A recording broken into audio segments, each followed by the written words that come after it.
Reconstructing A is A, Volume 2 of The True Isn't the Rational, Major Ontological Paradoxes. You will find this book divided up into 4 sections: the unthinkable, the unobservable, the understanding, and the unfinishable. The first section, the unthinkable, will explore topics such as how lacks are not nothing, whole hope, the difference between whole hope, W-H-O-L-E, hope, and holistic hope, H-O-L-E, hope. And also the difference between thinking and perceiving, the difference between the idea of a cup and our impression and perception of a cup, which tends to be very quickly consumed by thinking, resulting in us failing to understand 2 different functions of the brain that need to dialectically relate to one another as opposed to one consuming the other. The first section is going to be talking about how there are things that we cannot think about without changing them into something they are not. How thinking is not the only mental activity we need to carry out if we're going to get a truer understanding of the world. But this also means that thinking is always incomplete. The map is never fully the territory. And how do we live our lives living with this dilemma? There are many more papers in the section, and they will lead into the unobservable, which will consist of papers such as Learning from How Flowers Bend Out of Shadows, Atoms and Void on Democritus, and a critique of pure observation. It is impossible for us to observe something without understanding it in terms of an intellectual framework of which the thing itself does not give to us, but that we put on it. That doesn't mean we're necessarily wrong about those things. But in the same way that Kant critiqued pure reason, we also need to critique pure observation, the possibility of getting knowledge or understanding of something purely from observation. There are much more complex intellectual acts going on.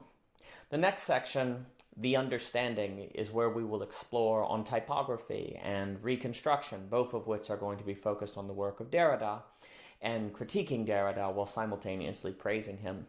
We will also be exploring one of the main subjects of the book, A is A, the classic concept from Aristotle that this book will hopefully make a case needs to be complexified. There will also be papers on how fiction is the mathematics of the humanities and the idea that it is through nothing we know, with the N-O in parentheses. The final section of the book is called The Unfinishable. This will consist of the paper explaining and addressing the noumenon frame, Homo Iago, which came out of discussions between Tim Adlin, Alex Ebert, and Cadell Last, and finally, and critically, a paper on absolute knowing, which focuses on Hegel, and Hegel will be a very important thinker in this work. The book will conclude asking questions on the possibility of can we return, which is an allusion to David Hume as explored toward the end of the first volume of The True Isn't the Rational in the paper Deconstructing Common Life. We're going to ask if it's even possible for us to practically return, as Hume suggests we need to, and also explore the differences between transcendence and love. The hope of this book is that we ask ourselves, who do we think we are? From minute to minute we change, and yet we are still the same point in space-time. We don't get the memories of our parents entering our heads or our friends. We only have our memories coming through our minds in this moment of time. We're stuck in who we are, and yet from moment to moment we're always someone different. In Hegel, re, is always in parentheses, per se, which is to suggest that we never remember or recall or return. For whatever we bring back to us or return to is something different.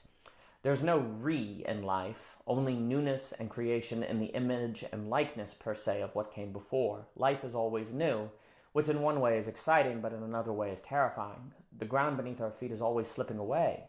Will it slip away and leave only a hole? Is it only a matter of time before we fall?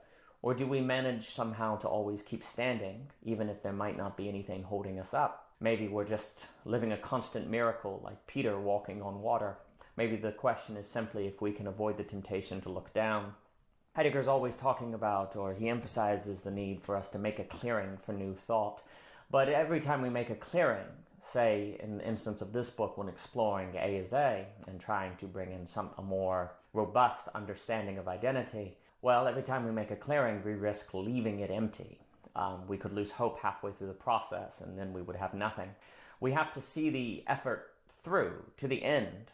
Otherwise, we may be better not to have done the effort at all. Mediocrity could be better than misery, even if magnificence on the other side of the effort, at a complete effort, is best of all. But complete is a funny word. Is this a journey we can complete? Or is it a journey that will always go on, that always has another leg? If we take Hegel's absolute knowledge seriously, the journey's destination is a foundation of which keeps it always going and always making it new. The journey must be endless because every time we reach the end hurls us back onto the road, if you will, and reconstitutes the road. Is an endless journey really a journey? Is there any progress? No, we change every step, which is to suggest that there's no previous us according to which we could say there's progress, and yet at the same time, there is progress, right? How do we balance this thought? How do we figure out to circle the square, if you will? Well, we have to gain new eyes, to allude to Proust. Our journey is not simply one of a destination, but learning how to see anew.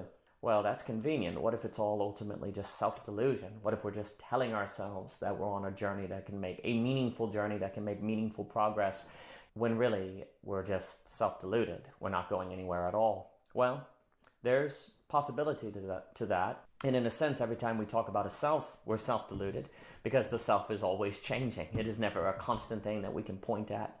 It's always something new. It's always something flowing, not just a stagnant form like a statue. So perhaps the moment we talk about ourselves and ourselves going somewhere and being reconstituted, perhaps we are instantly deluded. But must all delusions be equal? Must they all be the same? We are not beings organized and defined according to being alone, but also according to lack. Lacks are not nothing, and so the way we live our lives is often oriented to a thing that's present in its very absence, a strange tension. Learning to live with this tension is going to require us to learn dialectically and to also be comfortable with perpetual tension.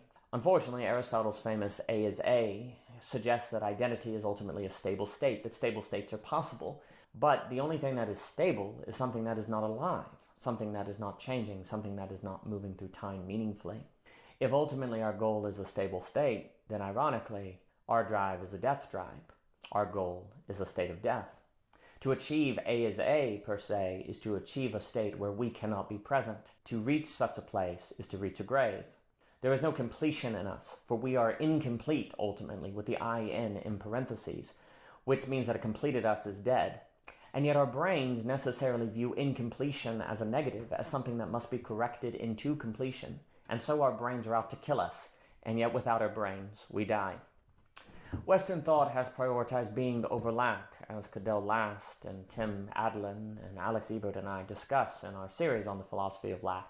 And that means the West has prioritized the thinkable, the observable, the understandable, and the finishable. But this book, Reconstructing A is A, will put our focus on the unthinkable, the unobservable, the understanding, and the unfinishable, in hopes of training us to be more dialectical. This is a book of incompletion with the in parentheses and reconstruction with the re in parentheses. This is a book about how there is always more life to live. For more by O.G. Rose, please visit ogrose.com, and thank you for your time.